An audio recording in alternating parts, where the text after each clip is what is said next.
బెండకాయ కూర తయారు చేస్తున్నానండి.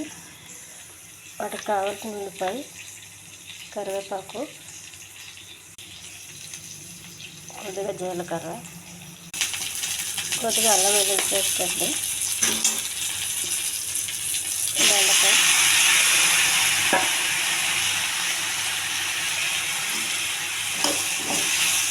ఈ ఛానల్ నచ్చితే సబ్స్క్రైబ్ చేయండి, షేర్ చేయండి, లైక్ చేయండి. కొద్దిగా కారం వేస్తానండి, కొద్దిగా ఉప్పు అండి, పసుపు, కొద్దిగా కారం, కొద్దిగా పల్లీల పొడి అండి, కొంచెం టమాటా.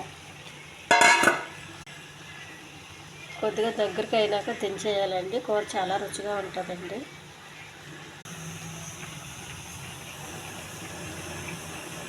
బెండకాయ టమాటా కూర రెడీ అయిందండి. ఇది చాలా రుచిగా ఉంటుందండి అన్నంలో వేసి తింటే.